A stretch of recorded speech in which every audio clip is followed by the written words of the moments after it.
Цус цувгийн доктортой үйл ажиллагааг дэмжихийг хүсвэл Хаан банкны 5619 720 385 тооц данс руу donation явуулаарай. Баярлалаа.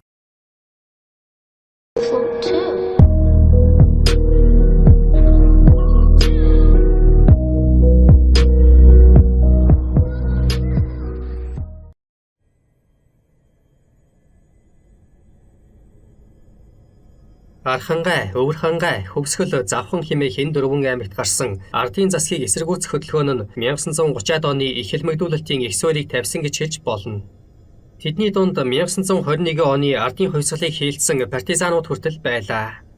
Яагаад ард түмэн өөрсдийн бий болгосон засаг төрийнхөө эсрэг тэмцэх болов гэдэг нь сонин. Тэр үед нам засгийн бодлого цэргийн хүчээр явагдсан нь ард түмнийг эсэргүүцэн тэмцэх үйл хэрэгт уриалсан гэхэд болно. Тухайлбал Монгол улсад нийгэм журмыг байгуулна. Иргэн бүр малаа хамтралт коммунд тушаах хэрэгтэй. Ингээгүй иргэнийг нам төрийн эсрэг ажилласан гэж хатуу шийтгэн. Иргэн бүр өөрийн өмч хөрөнгөгүй байх ёстой. Чиний дээл хувцсыг дорж өмсч болно. Үүнээс гадна бүх ноёд тайж нар феодал дайсан мөн гэх мэт. Ардын засаг дээрх зорилтуудаа цэргийн хүчээр явуулахын тулд янз бүрийн нуулгаа завхрал гаргаж байжээ. 1931 онд ардын засгийн газрын дээрх бодлогыг Хөвсгөл аймгийн Аршаан цомын хэсэг иргэд эсэргүүцэн тэмцсэн байна. Тус оны намар доо яамны төлөөлөгч Дамжав гэгч нэгэн эсэргүүл ламыг Хөвсгөл аймгийн төв рүү авч явахаар болжээ. Гэтэл тэр лам нь учиргүй тарган байсан тул үхэр тэргээр авч явахаас өөр аргагүй хүрсэн байна. Тэгмэгц Дамжав малчин баасанд хандан "Чи энэ эсрэгүүг өнөө шөнийн дотор Хөвсгөл аймгийн төв дээр хүргэж өг. Хугацаанд нь хүргэж өгч чадахгүй бол амь настай чинь ярина шүү" ингэж сүрдүүлсэн байна. Хүчинд автсан баасан өнөөх ламыг морин дээр тэгнүүлдэн хүлээд шөн дөлөөр Аршаан цомоос гарчээ. Тэгээд аймгийн төв рүү шогшиж явтал багийн хурлаас тарж явсан хэсэг иргэдтэй таарсан байна. Тэдгээр иргэд ихэд толгой гудгад явсан бөгөөд улаан хувьсгалч Дашбалбар Гочоо гих нөхөд тэдгээр иргэдийг номхон зогсоогоод "Та нарын дунд хамтралт малаа дутуу тушаасан хүн байгаа юм биш биз? Хэрвээ та нарыг мал дарж үлдсэн бол өчиггүй буудна" хэмээн сүрдүүлсэн юм санаж. Ийхүү сүрдүүлгэнд автсан бачид баасантай тааралдангуудаа "Манай багаас мал дарж үлдээгүй нэг ч хүн байхгүй. Тэгэхээр хэдүүлээ лам багшигаас суллаж аваад Дашбалбар Гочоо хоёрыг алж орхий" гэсэн байна. Ингээд тэр дороо санал нэгдэж 10-аад хүн шүнжин айл хунраар давхиж үүр цаймагц тавиулаа болжээ. Ард түмэн ардын засгийн бодлого шийдвэрийг буруушаан эсэргүүцэж байсан нь эндээс харагдаж байгаа юм. Дээрх хүмүүсийн гол зорилго бол нэгдүгээрт лам багшигаа чөлөөлөх, хоёрдугаарт хамтралд өгсөн балаа буцааж авах, гуравдугаарт өөрсдийг нь сүрдүүлээд байгаа улаан хувьсгалчдыг устгах байлаа. Тухайн үеийн засгийн газар хятадын худалдаачдыг шахаж эх орноосоо гаргасан нь ард түмний амьдралд шууд нөлөөлжээ. Бараа таварын хомсдол, үнийн хөөрөгдөл гэдэл өсөглөн ард түмэн хэн нэгнээс хоолоо булааж авахаар ийхүү нэгдэж байсан байна.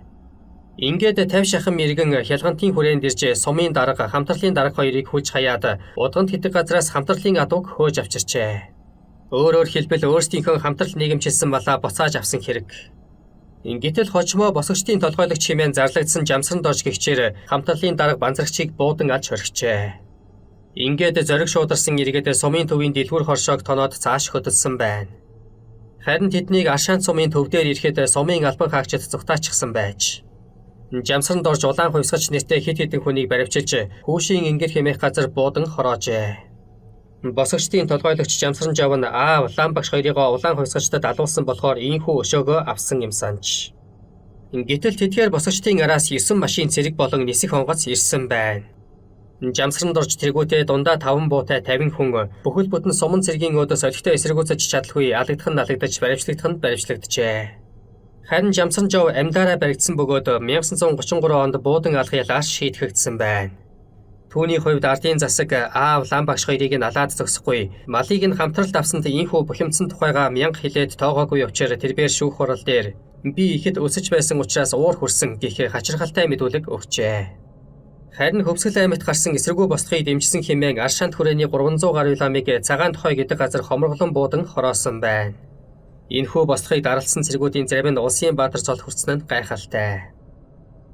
Харин 1932 онд Завхан аймагт гарсан эсрэгүү бослого нэлээд зохион байгуулалттай байжээ. Тэр бослогыг даваа гэгч Чойжин дүртээр толгойж байсан бөгөөд тэрбээр одоогийн төдөвтэй суманд шарын шашныг мандуулах эцэргийг цуглуулж байжээ. Түүний айрамд Завхан, Архангай, Өвөрхангай, Хөвсгөл аймгийн иргэд нэгдэн орж түүхэнд баруун дөрвөн аймгийн эсрэгүү бослого хэмээн тэмдэглэгдэжээ. Цэрэгт татагдсан хүмүүсийг нийгмийн байдлаар нь ялгаж үзвэл 76 лам, 32 хамчлаг арт, 12 тайж, 57 сул арт, 6 партизан зэрэг байлаа. Тэдний зэр зэвсгийн байдлыг өгүүлбээс Винтобу 11, Захиурбу 22, Борохой 11, бусад цэргүүд нь хутга сур чулуугаар зэвсгэлсэн байжээ. Босогчдын толгойлогч даваа цэргүүдтэй хандан бид төр засгийн алдаа завхралыг арилгах, иргэд санал бодлоо чөлөөтэй илэрхийлэх, хувийн малыг хүчээр нийгэмшлэхийг зогсоох, шашин шүтлгээ сэргээхийн төлөө тэмцэнэ. Гэхдээ нэгэнт тогтсон ардын засгийг унгаахгүй гэж ярьдаг байж. Харин түүний зарим жанжнууд бид ардын засгийг унгаахгүй юм бол юуны төлөө тэмцэж байгаа юм бэ? Дахиж богдыгаа зална гэж өөр хоорондоо хэрэлддэг байжээ. Энэхүү эсэргүү бослогоо сар шахан өрнөсөн бөгөөд тэдний талаар мэдээлэл авсан маршал Чой болсон доо яамд доорх зөвлөмжийг хүргүүлжээ. Тэр зөвлөмж нь ардын засгийг эсэргүүцсэн этгээдүүдийг газар дээр нь устгах, тэднийг даган баясагч дэмжигчдийг устгах, орон нутагт тагнуул туршуулуудыг олшруулах гэсэн утгатай байлаа. Босогчдын дэд жанжин ховдын 4-р морьт хороонд алба хаасан инх базар гихчээр цэргийн хүчээ сайжруулах, нэмж цэрэг эсвэлэх зорилгоор Завхан аймгийг зорж зарим сумдаар явж багсаг дээрэм нэлээд хийжээ. Тэд голдуу хамтарлын малыг дээрэмдэж байсан тул нутгийн иргэдийн дэмжлэгийг авчээ. Харин энэ үед Чой болсонгаас тушаал авсан морьт отряд тэднийг мөрдөн хөөсөөр Архангай аймгийн нутагт гүйцэж ирсэн байна. Ардын армийнхныг пулемет буугаар галаалахад босогчд газар дээрээ элэгдэн унсан байна. Инх базар даваа нар тэдний өдөөс харилцсан бодолцсон ч олигтой үрдэнд хүрсэнгүй. Ардын армийнхан пулеметін сумаар босогчдыг толгой өндөлгөлгүй буудаж олон тооны босогчдыг хөнөөжээ. Төд удалгүй инх базар даваа нараа цөөн тооны цэргийнхээ хамт бууж өгсөн байна. Энэ үед дайн сэтгэл нь хөөрсөн доо яамны төлөөлөгч Бадам Арагчаа босогчдын толгойлогч 7 хүнээс бусдыг нь газар дээр нь буудан хороожээ. Тэгээд тэр их хүүрийг жалган довоолоод шатааж орхисон байна.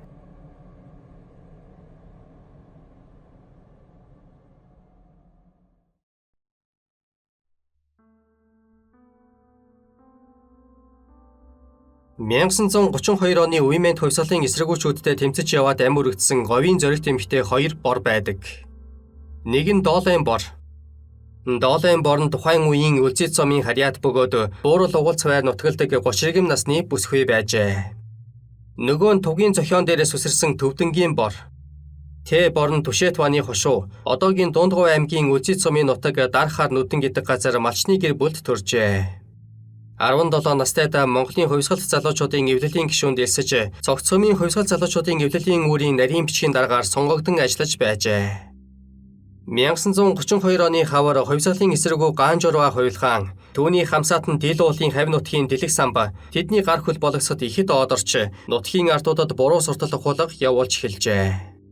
Тэд өмнө говь Дундгов аймгийн олон иргэдийг дагуулan уугуул нутаг усаа орхин урагшаа хил давхаар зэхэж байсан бөгөөд энэ үед Төвдөнгийн бор нутгийн ардуудад учир байдлыг ухуулан ойлгуулах, нүүхийг болиулахаар хэдэн нөхдийн хамт ухуулга хийж эхэлжээ. Тэгээд ингэж яваад өмнө говь аймгийн цогц цэцгийн сумын нутагт байх Гүн заараг гэдэг газар эсэргүүнүүдэд баригдсан байна. Гаанжурва Дэлэг самб тэргүүтэй эсэргүүнүүд Төвдөнгийн бор тэргүүтэй хувьсгалчдыг цогц цэцгийн сумын нутагт байх Лүнгийн хийдэд аваачиж агдлан хүлж байшинд төгжиж хоноод маргааш өглөө нь эртлэн тугийн зохионд аваачиж хороохоор явжээ. Гэтэл тэднийг тугийн зохио хүрээгүй явхад нар гарч амтэн хүн адуу маландаа явж байгаа харагдсан байна. Тиймээс эсэргүүнүүд нүгэлт ажлаа нууцлахын тулд яаравчлан бор тэргүүтэй хувьсгалчдыг тугийн зохионоос зүүн хойш байх туглын зохионд аваачин буудан хороожээ. Ном бичигт тэднийг тугийн зохионд хороосон гэдэг нь буруу аж. Тугийн зохио альж талаас хүн гарах аргагүй. Зүйрлвэл тайхар чулуу шиг ихц тавчим 3-4 давхар барилга шиг өндөр байцхад ажээ. Тиймээс эсэргүүнүүд бор тэргүүтэй хувьсгалчдыг тугийн зохионы ёроолын жижиг хад зохион донд аваачиж хороохоор төлөвлөсөн байгаа юм. Харин бор нарыг хөнөөсөн туглын зохион араасаа авиралгүй шууд яваад урд руу нь хад дамжин буучих 4 м өндөр ингэртэй сул өхөр чулуутай налавтар ханан хад ажээ. Төвдөнгийн бортой хамт баригдсан хүмүүсээс ганцхан цогцлын сайн баяр хөндөй цээжээрээ буудуулснаар алуурчдыг явж одсон хойно мөлхөж яваад хүнтэй тааралдаж амьд мэнд үлдсэн гэдэг. Тэгээд тэр 1970 он хүртэл Үлзий цомонд мал адгуулan аж төрж байгаад насан өөд болжээ. Төвдөнгийн борыг бүгд найрамдах Монгол ард улсын ардын их хурлын тэргүүлэгчдийн зарилгаар 1971 онд улсын баатар цолоор нэхэн шагнасан юм. Өмнө говь аймгийн цогц цэцгийн сумын дунд сургуулийг түүний нэрэмжит болгож гадаа үүдэнд нь хөшөөг нь босгожээ.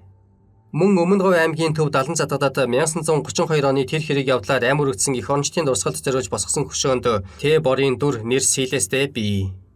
Харин унган төрлөх нутаг дунд говьд нь ямар ч хөшөө байдаггүй. Түдэнгийн бор маш уран бүсгүй байжээ.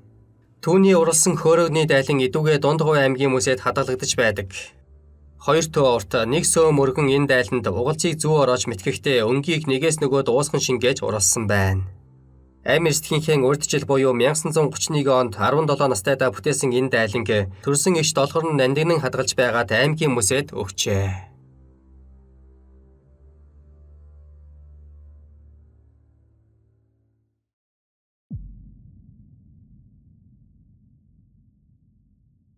(1932 оны эсэргүү бослогын дараа ардын засаг Монголын нутагт амьдарч байсан 60 гаруй хувилгаан хутагт цолтой дээдлам нарыг бүгдийг нь толгой дараалан баривчилж буудан хороосон гэдэг мэдээ бий.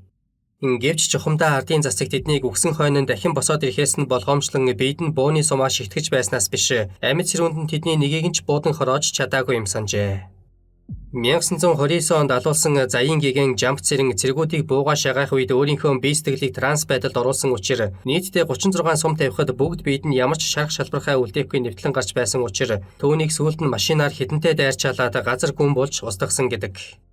Заяын гигэн хөхтөө суманд дийлдэхгүй байсан явдлыг ихэд нууцалж байсан боловч уг яриа олны дунд маш хүчтэй дархан дэлгэрч шавнар нь гигэнтэнтэй уулзаж сүүчийн захиа санамжийг нь авсан гэдэг домог хүртэл бий болсон байдаг юм. Түүнээс хойш Монголын томоохон лам нарын дунд ардын засгийн цэргүүд лам хуврагуудыг буудах үедээ зүй бусаар доромжилж байна гэсэн яриа тархсан учраас дийлэнх нь шорон гянданд хоригдож байхдаа пого түлхэн амьсгалынхаа сүвийг өөрөө хааж нөгөө ертөнцид оддог болсон аж. Цэргүүд өглөөнөө нь буудах ёстой лам нарыг авахар хоригдсан өрөөнийх нь үүдийг нээхэд аль хэдийн завж суусан чигээрээ бурхан болоод хамаг бие нь хөшчихсэн байдаг байжээ. Харин ардын хувьсгалт цэргүүд лам нар өөрсдөө пого түлхэн амьсгал хураасан гэдэгт үнэмшилгүй бууны мөрлөгчөөр зөхөж битгий жүжиглэж өгсөн дүр үзүүлэн баашлаад байх хэмээн зандарч машин дээр гаргаж шидээд жалган даваач магцаа амьгүй болсон зохицос руу хит хитэн хүйтэн туглах шитгэн байж санаагаа амраадаг байжээ. Зарим шоронд нэг өрөөнд байсан 6-7 хувилгаан лам бүгд нэгэн зэрэг пого түлхэн амьсгал хураадаг байсан учраас доо яамны байцаагч нар үхээс нь өмнө ам өчгийг нь авах гэж өрөөндөө байнга байлгах явдалж гардаг байсан гэдэг. Нийслэл хотод хөдөөнөөс барьж авчирсан 12 хувилгаан лам нэг шөнийн дотор бүгд нэгэн зэрэг ертөнцийн мөнх босыг үзүүлж доо яамны байцаагч нарыг сандрагаж байсан тохиолдолж гарсан байна. Зарим лам өөрийг нь байцаач буй хүмүүст чи намайг алж чадахгүй гэж бардам хэлээд үнэхээр хэлсэнтэй хүрч буудгаас нь өмнө өрөөндөө өвчгсөн байсан явдал нилээд олон гарч энэ нь байцаагч нарын сэтгэл зүйд хүртэл нөлөөлөн арх дарсанд оруулж байсан аж. Тухайн үед Орос зургач зөвлөхүүд буддын шашны энэхүү нууц талд үйлийг мэдэлгүй лам нар айсандаа амиа хорлож үхээд байна хэмээн ойлгож яндангийн хүйтэн чигтэй өрөөнд шалдалж нүцгэлээд оруулдаг байсан боловч лам нар пого түлхэн нөгөө ертөнцид одох явдал гарсаар л байжээ. Үүнтэй төстэй үйл явдал 1937 онд Оросын холбооны улсад Бурятийн бөө нарыг бөөнөр нь баривчлан хорих үед бас гарсан гэдэг. Тухайн үед хорих лагерт очсон бөөнөр гадны ямар ч нөлөөгүй нөгөө ертөнц рүү явчихдаг байжээ. Тэгэхээр өөрөө өөрийнхөө пог түлхэн нөгөө ертөнцид одох арга нь зөвхөн ганц буддын шашны нууц аягч биш. Монголчуудад эрт дээр үеэс уламжлагдсан ирсэн амьсгалаа хаах нууц арга барилж байж магадгүй юм.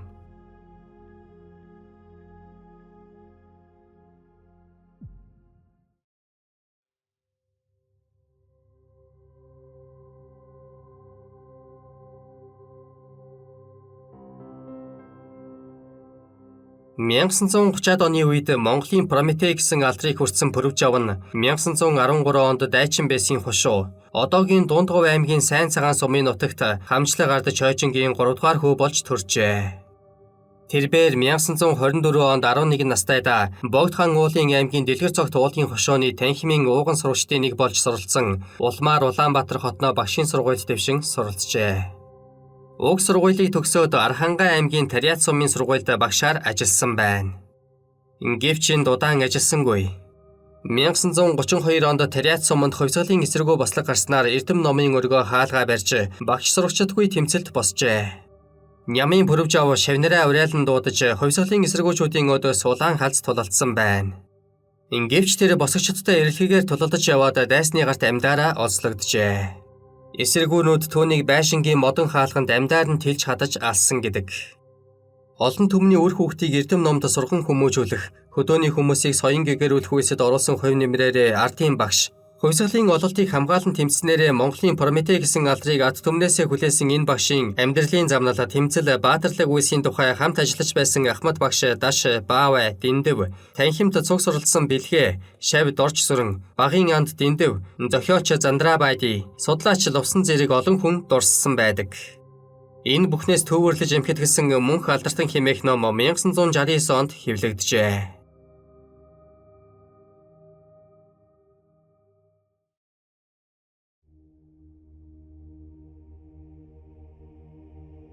(1932) оны хавар Архангай аймгийн Жаргалант сумын хоолтын хамтрал Сөдөтийн дээхэн байсан Асайтын хүрээний ламнар ногоо малгайт дамтан сүрэнг жанчнаараа өргөмжлөн бослог гаргасан байна. Тэд Аршаант, Баян зүрх, Идэр, Чанбан өндөр, Бүрэн тогтох сумдын нутгаар явж ихэд сүйтгэл хийсэн гэдэг. Хөвсгөл аймгийн Шин Идэр сумын зүүхэн хажууд Нүхтийн хүрээ гэж байжээ. 1932 оны хаврын хавсрагтай нэг өдөр хуучин хүрэн тэрмэн тэрлэгтэй Нахиу хамар гуншаа дуутай дамтан сүрэн цөөн дагуултайгаар Нүхтийн хүрээнд хүрэлцэн иржээ.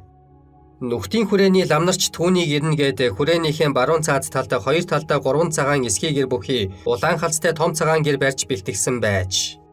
Тэгээд хүрээний хамт тэргүүтэй ламнараа дамтан сүрэн хүндэтгэн баяртайгаар хүлээн авч шар магнагт торгон дээл 4 талтай малгай өмсгөж нэг талд нь шар хадган оосортой гарбуу нөгөө талд нь шар оосортой сэлэм зүүлгэж хуйлгаан гигантэн ирлээ хадис тавина гэж зарлжээ. Хүмүүс жолноор цугларахад хийдийн ламнар дамтан сүрэнг хүрээний гол сүмээс улаан халцтай дэсгэр дэвсэн явуулаад олон дайдас хүртээлгсэн аж. Хүмүүс түүнийг сүрхий биширч ямар сайндаа шээхтэн хүртэл отож байгаад шээсийг нь шороотой хаман хүртэж байсан гэдэг. Тэгтэл нэг ажигч чавганц энэ хүний гар эвдэрсэн эвэршсэн байхаас үзвэл хувилгаан биш бололтой ингэж хэлж байжээ. Нутгийн хүрээний ламнаар дамтан сүрэнгийн хүү өргөмжлөн дэврэгсэн байна. Одоогийн Жаргалант сумын нутаг агтад хөдөөлж байсан цагаан номын хаан Шаравд орж гихч дамтан сүрэнг адислаж түүнд тунараа өгч үүний цацаад явбал улааныханд дийлдэхгүй хэмээн зоригжуулжээ.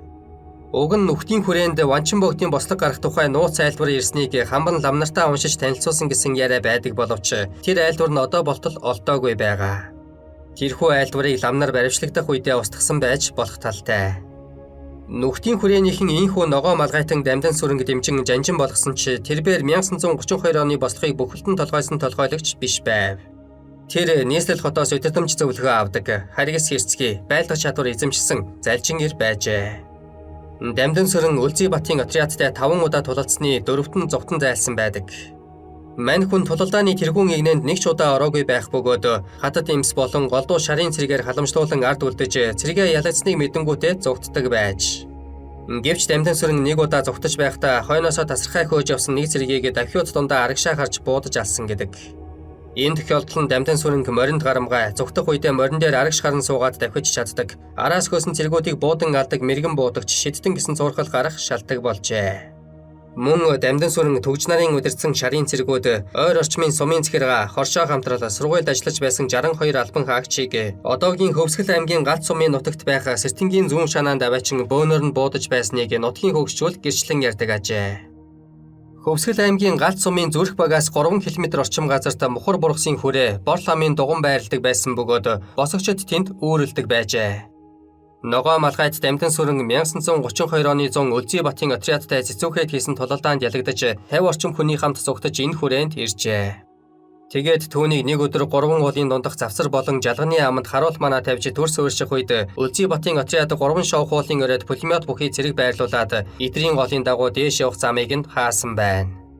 Өглөө үүрээр тал талаас нь буудах дохио өгөхөд ламнар дуган руугаа орон бүгжээ. Галт сумаар дугны оройг буудан шатаахад сандарсан хүмүүс гарч ирсэн бөгөөд өөдөөс нь буутахад ламнар болон шарын цэргүүд зугтан үертэй байсан эдрийн голд орсон гэдэг. Үүнийг дээрст булангийн 5 салаагаар морьтой явган хөтлөлдсөн амьд хөвж гарсан хүмүүстэй андуурах явдал байдаг. Тэр үед гидсэнтэй шаргацсан дамтан сүрэнг амьдаар нь баривчилжээ.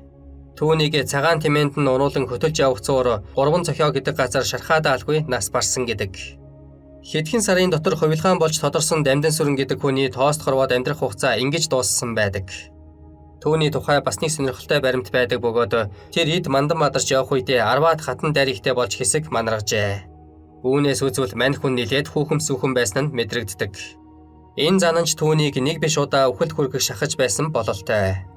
Тухайлбал дамтан сүрэнгэ бор бургасын хийдээс зүгтэх үед түүний улаан дайрах гэгдэн шадалж авсан саран гэрэл гэгч хүүхэн давсаг руу буудан шархтуулж байжээ. Саран гэрэл өмнө нь сумын хувьсгалт залуучуудын эвлэлийн үүрийн дарга байсан учраас дотоод яамны тусгай даалгавар гүйцэтгэж байсан гэдэг яриач бий. Ямар ч байсан бор бургасын хийдийг эслэх үед саран гэрлийн тал биеийн шатсан цогцос гарсныг тэд алагдсан шарын цэрэг лам нарын шарилын хамт болж оршуулсан гэдэг.